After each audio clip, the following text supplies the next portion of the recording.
Amigos de En Volá, hemos llegado al punto álgido, al clímax de nuestro documental. Este es un momento muy importante. Tenemos con nosotros a la eminencia en el estudio e investigación en cannabis. Él es la persona que logró sintetizar la molécula de THC y que abrió las puertas para la investigación mundial. Es el profesor Raphael Mechoulam.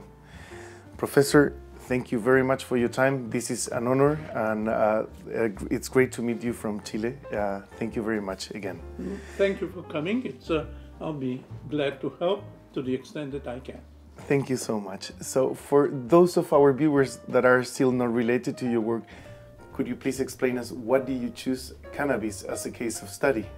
Well, that was many years ago. I'm a chemist. I work with chemicals, and I'm interested in chemicals that have biological activity, and particularly natural products, plants or other natural products. So I was looking at that time, that was many years ago, in the 60s, for topics of importance that have to be investigated. And I was surprised to find out that although morphine had been isolated from opium 150 years previously, and cocaine had been isolated from coca leaves many years previously, the chemistry of cannabis was not well known. And this was due because of technical problems and maybe other problems, but it was not well known. So we thought that we can go ahead. My colleague, Dr. Gaoni, and I decided to go ahead. We got cannabis from the police, actually. Went to the police and I asked them, and they gave me 5 kilograms of hashish to do research. And they knew that we're an academic lab, it will not go into the black market. Nothing got lost. We worked for many years with cannabis that was given to us from the police. And we actually said thanks to the police for supplying the material. And yes, we were able, using modern methods, to identify many of the constituents in cannabis, including the one that is the major active compound, major psychoactive compound, the compound that causes the changes in mood and so on, typical for marijuana. And we also did some biochemical work on it. And a little bit later we did some clinical trials because there were no well-established clinical trials with cannabis. So this is what we did over quite a few years. At that time, at the beginning, nobody was interested. In the United States, I was told that nobody smokes marijuana, so if you have something more relevant to the US, maybe we can give you a grant, an American grant. Well, it turned out that it was relevant, that people started smoking, or the government was not aware that people were smoking marijuana. So they came over to me and then they suggested, well, we'll be happy to help your research. And I got help from the US government, from the National Institute of Health, for nearly 45 years.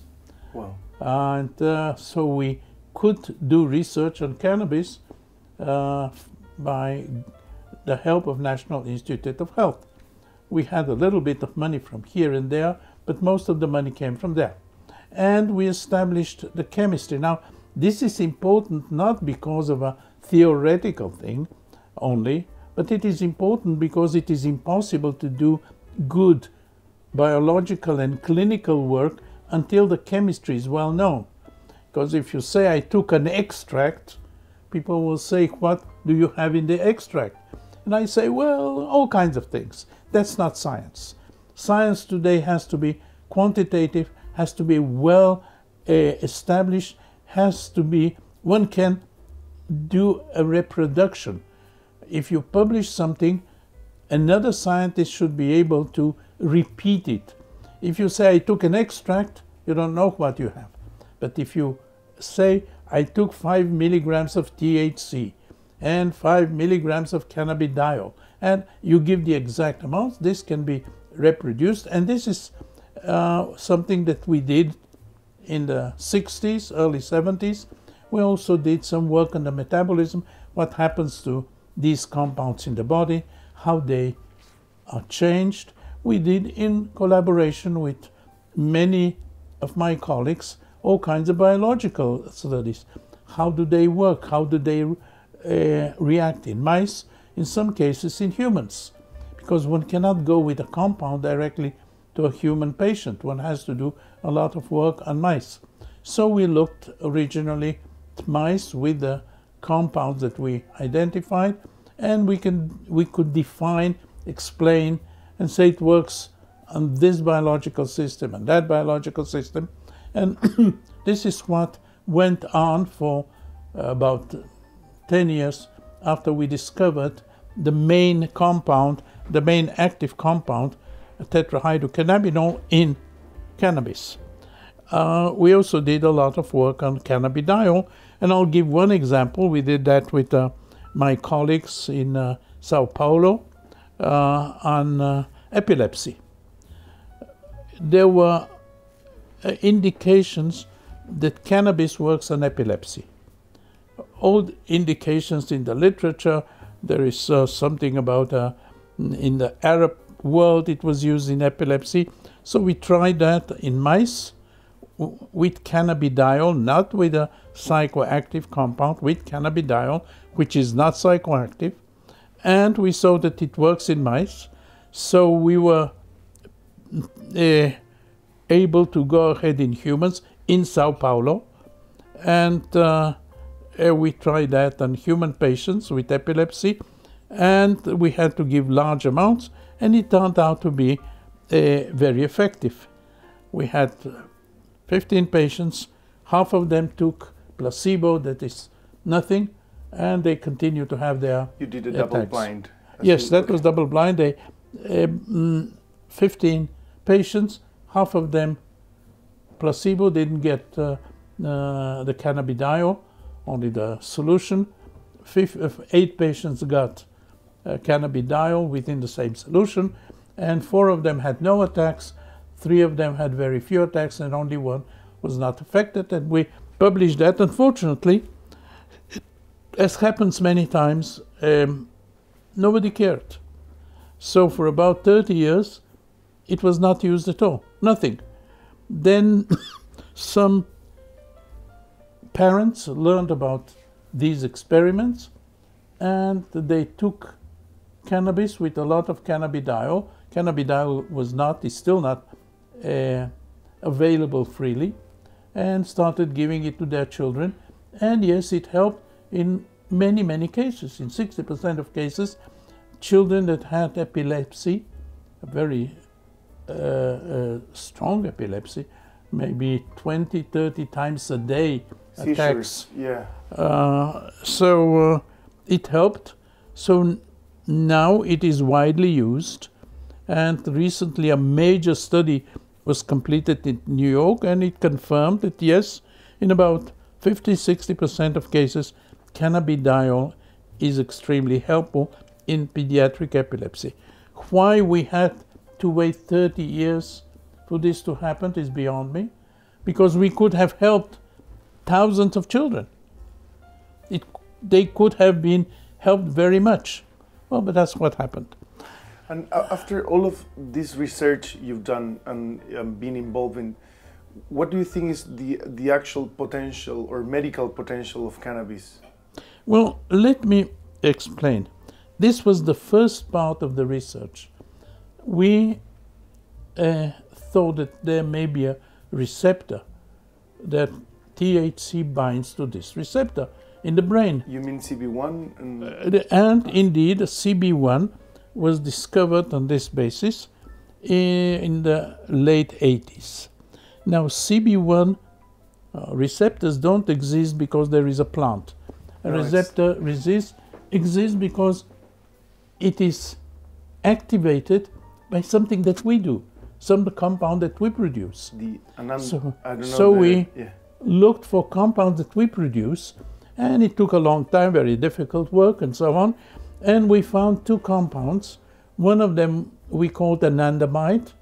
In Sanskrit of 3,000 years ago, so Ananda made supreme joy. So we thought that maybe anandamide has to do with our emotions and joy and so on. The other is called 2-AG. These two compounds are formed when needed, and they affect the receptors, and the receptors react. Somebody is in pain, the body tells itself, I'm in pain. It starts producing anandamide, 2-AG, and they bind to the receptors, and this binding causes a lot of reactions, including lowering of pain. So THC actually mimics the activity of anandamide. By chance, it does so. So here we have the compounds that we produce that are the natural cannabinoids, not the plant one. Now, here we have something strange. Although they are natural and they are not toxic, and they have been tested on mice, and a huge amount of work has been done on these compounds. There are many thousands of papers, scientific papers, describing the effects of anandamide and 2-AG. These two compounds have never been given to a human because giving a new compound to a human needs a lot of money. People have to do it in a way that one has to spend the money, and nobody was willing to spend the money. A clinical study, you mean? Well, not a clinical study in the sense that we're not studying a disease. We just wanted to know what anandamide does to a human. Yeah. A disease is something else, later on. But nobody has given anandamide to a human. It should be given. There are indications that it's important. There is a German paper, for example, that when cannabidiol at huge doses is administered, the cannabidiol causes enhancement of anandamide in the body.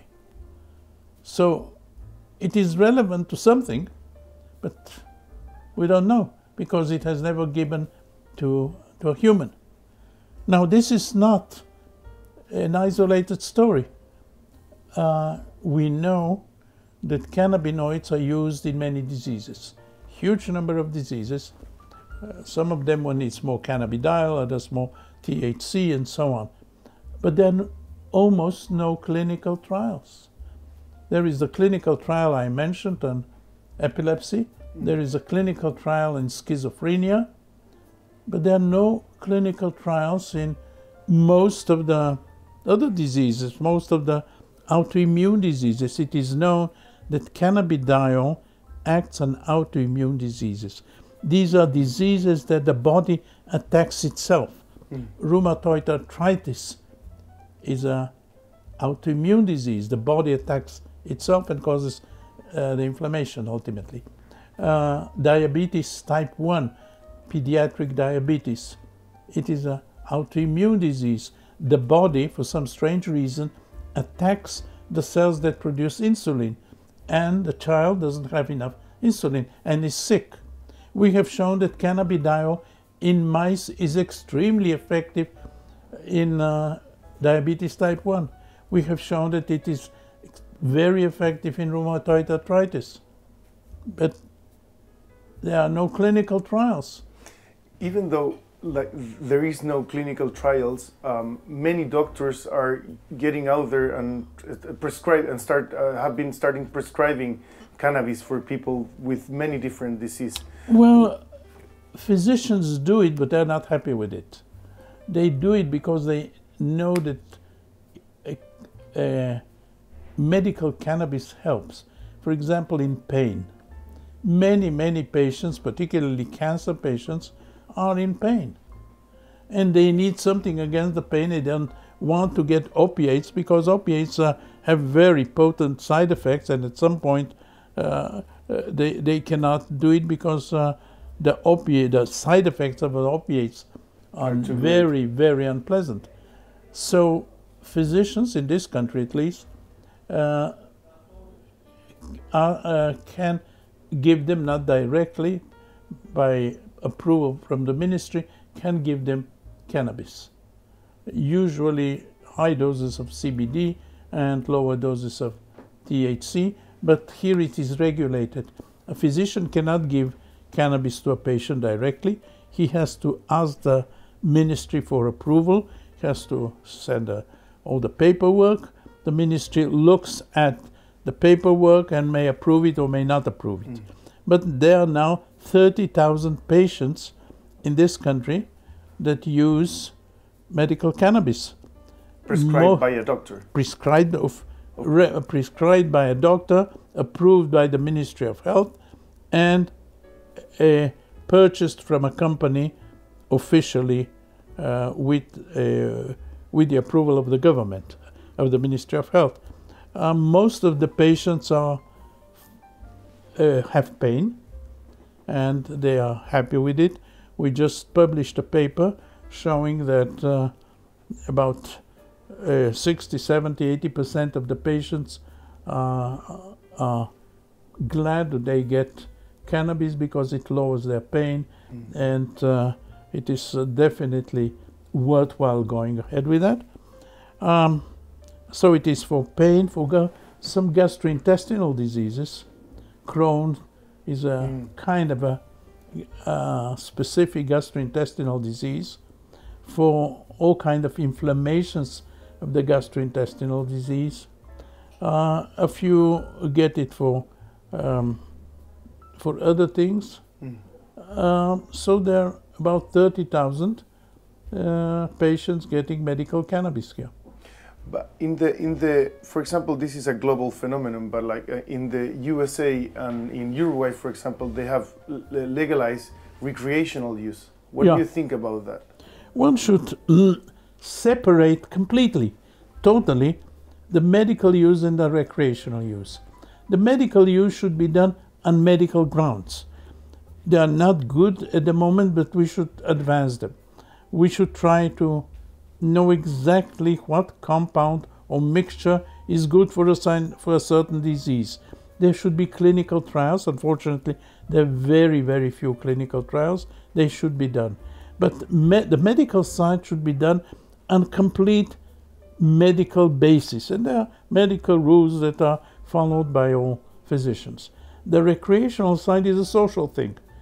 If society wants to have free recreational cannabis, the society has to decide. It has nothing to do with the medical thing. The medical thing is to help people with their disease, their pain. The recreational thing is something else entirely. Society has decided that smoking tobacco is okay. You can smoke tobacco anywhere. Tobacco causes a huge number of diseases. People die of tobacco. Hundreds and thousands of people die of tobacco. But society has said, it's okay. Smoking is fine. You can do it. The same is true for high doses of alcohol. Whiskey is illegal. Whiskey is 50% alcohol. If you take a lot of whiskey, you get sick. Yeah. And there are a lot of people that are alcoholics. But society says that that's okay. We approve it. So this is a legal thing, something that society has to decide. Nothing to do with medical marijuana. Two different things entirely. Even though there's a gap between, you said like there is no enough clinical trials, so we have no scientific ground yet to prescribe for every disease, but doctors are getting out there trying to prescribe. So what would you advise doctors? Like what would your advice for doctors that want to prescribe cannabis be? Well, doctors at the moment prescribe medical cannabis when there is a certain amount of a large number of patients who have used it and say it helps. And they say, well, we want to help the patient, so we approve giving the medical cannabis, They are not happy with it because the clinical trial is missing, but they want to help the patient. So they prescribe medical cannabis. They would have preferred to prescribe it if there were clinical trials. But they do it at the moment because nobody has done the clinical trials. Governments should have done the clinical trials. Now, governments do not do clinical trials. Companies do clinical trials. But in this case, the companies are not interested. There are no patents on cannabis, so they can spend a lot of money, and then it's open to everybody. Now, exactly. The companies don't do that. It's a bad business. Well, from a business point of view, clinical trials are not worth it. But governments should do things that companies will not do. I mean, the governments are not there in order to make money. Governments are there to help the population. So I believe that government should approve clinical trials and spend the money. And no government is doing that at the moment. That's true. Which is a shame. It is a shame, yes. So much has been said about the entourage effect between cannabinoids and terpenes and regarding the effect on the human body. So what's your point of view on this? Well, we found many years ago that in certain cases a mixture from the plant is better than the specific compound, THC or something like that. And we call this the entourage effect. Unfortunately, there hasn't been enough research. People know that in many cases the mixture is better than the pure compound. And for example, pure THC is an approved drug in the US, but it's not a major drug. People prefer to use medical cannabis, maybe because of the entourage effect. So we have to learn much more about it. Now, you see, let me go back. The first stage of the research was plant cannabinoids. The second stage was the cannabinoid that we make in our brain or in our body, anandamide and 2-AG. But now research is going into the third phase. In our body, and to some extent in the plant, but in our body, we have a lot of compounds that are very close chemically to anandamide. They are not the same in their biology, but they have all kinds of effects. There are 100 compounds of this type. And so, on one hand, some of them may be working as entourage compounds to anandamide, to THC, and others have effects of their own. People don't realize that we have such a huge number of compounds in our body that are of the anandamide, of endogenous cannabinoid type of material. For example, many years ago we found a compound that helps osteoporosis. After the age of 50, people, many of them get osteoporosis. Our body produces a compound against osteoporosis. Brain trauma. We have found that certain compounds that we produce, that they are like anandamide, they are endogenous cannabinoids, help against brain trauma. We are reporting now a compound found in our body related to anandamide, which fights addiction, not the cannabis addiction, nicotine addiction. So there's an endocannabinoid that fights nicotine addiction. Yes. Now, you see, people get addicted to all kinds of things. People get addicted to nicotine, to alcohol, to morphine, to cocaine, all kinds of things. This is a disease. That's not in our brain. This is a disease. The body knows that this is a disease and it tries to fight it. But unfortunately, most of the work on addiction is being done on the addicted people. there is no research on the people that do not get addicted. Why don't they get addicted? So we worked, a group of 4 groups actually, one in Canada, one in the US, one in Italy, and my group. We sat together and drank a lot of coffee together and discussed it and that was a couple of years ago. And yes, we went ahead and did a lot of work. We discovered that a body makes a compound that fights nicotine addiction. And if we try that in animals, we cannot try that in humans yet. Yes, it blocks nicotine addiction. It blocks the withdrawal symptoms of nicotine addiction. You know, like people, the delirium tremens, all kinds of things. I mean, people tell me, "Oh, I can stop smoking. I've stopped it many times." They've stopped it many times. So the body makes this compound, and it fights addiction. Is this true for all addictions? We don't know yet.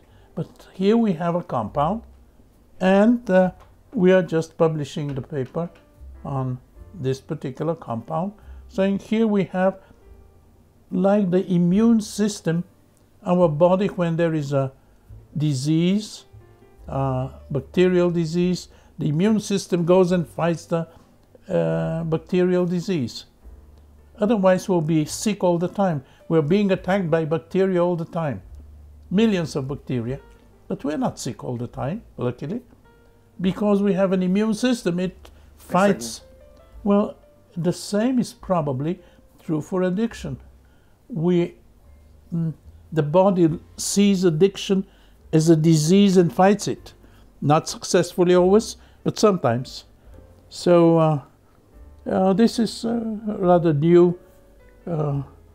Our paper was accepted for publication a long time ago, about 10 hours ago. No way. So this is very new. Well, that's so cool. Not very new, 10 hours. 10 hours, that's relative. A lot of things happens in 10 hours. Yeah. Well, we worked on that for 4 years, that's okay.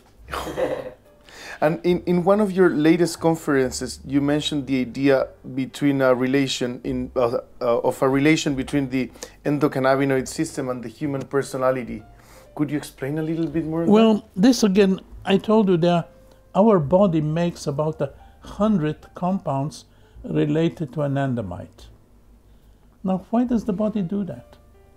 I mean, okay, some of them are active, but the body doesn't spend a lot of energy for that. We don't know anything about the chemistry of personality. We are different, and we had 50 people there. All of us will be different. Now, how and why is the body causing people to be different? Why? Well, maybe the family has something to do with that. But it is probably not a large thing. Maybe 50% is whether your father slapped you when you were not very good and so on, or maybe not. But there is something basic. I mean, even children that are very close in the same family, they're different. So we thought that maybe those 100 compounds that act on the central nervous system, many of them, maybe their ratios, maybe their actual presence and the ratios between these compounds may be such that there is an infinite number of personalities. It has to be based on something that will allow an infinite number of personalities. That's it. So we thought this is a possibility, a big question mark. Great. And you've gone very far on cannabis research, but what is your dream? What would you like to see, or what's your biggest question? Well, as a scientist, I wanted to see the science of cannabis, whether it's in the plant, in our body, or to know the basis of that. The important practical thing is, will these compounds be good drugs against certain diseases? This is the practical, very important one. And so these are the two things that are important. One of them, establishing the basis of the chemistry, pharmacology, clinical effects, addiction, and so on and so forth. And on the other hand, helping people. So the two things come together. They're not different. And after doing all this research, do you still consume cannabis? I've never consumed cannabis. You've never done it? No. Not a single smoke? No. Okay. I don't smoke cigarettes. I don't drink alcohol. You're not an addict? No, I'm just not. Tried it once, many, 60 years ago. All right. No, not interested. And then at last, Israel is a very religious state. Do you think... Well, I'm not religious. You're not religious, but No. but is there an influence of religious in science? It shouldn't be. Sometimes that's what scientists said. Well, but no, I hope not. I mean, these are two different things, completely. Religion believes in existence of God and that God decides all kinds of things, and science believes in facts. Well, as a non-religious person, I don't believe that there can be a God. You see, during the Second World War, 6 million Jews were killed. Of them, 1.5 million children, young children. If there was a God, he wouldn't, and he is all-powerful, how come he allowed 1.5 million of children to be killed? Either he's a personality that says, I don't care, and in that case, I don't want to be associated with him, or he doesn't exist. yeah, Because well, he has a bad combination of 100 compounds. how come that somebody who has all the power allows 1.5 million children to be killed? Just like that. Whoops. Insane. So I just don't believe in that, and that's it. Other people believe, and chacun a son goût. In French, that means everybody has his own taste. Exactly. With all you've put out there to understand the endocannabinoid system and all its complexity, what are the new doors that opened for research? Well, as I said, we are basically on the third phase of cannabinoid research, namely the 100 to 150 compounds that are closely related to anandamide, and they are formed in our body. So for me, this is an important phase. It will lead to many interesting things. But of course, many people continue, and we do that too, to work on the plant cannabinoids, on anandamide. So there are 3 different stages, if you wish, and all of them are being developed. Hopefully, the important thing will be to reach the clinical side. Well, thank you so much for your time, Professor. This is the end of the interview. We really appreciate you. And if you could say greetings for Chile. Well, can we say muchas gracias? Muchas gracias, there you go. And you see, I'm a Sephardi. My family came from Spain, and it continued to speak Spanish until quite recently. My grandmother didn't know any other language but Spanish. Right. 500 years after the Jews were kicked out of Spain, they still spoke Spanish at home. And I still spoke Spanish with my grandmother. I have forgotten it. I understand a little bit. So it's a question of culture, which was very important in our family, and so the Spanish culture, the Spanish language, the Spanish way of doing things are very important to me. And of course, Chile is not Spain, but still the influence of the Spanish way of doing things, the Spanish culture, is obviously very important. And I wish you all the best. Thank you very much, Professor. We really appreciate your time. Thank you a lot. Muchas gracias, amigos de En Volá, por llegar hasta acá. Este fue un momento increíble en nuestra historia conocimos al profesor Raphael Mechoulam. Muchas gracias por mirar y continúa nuestro viaje.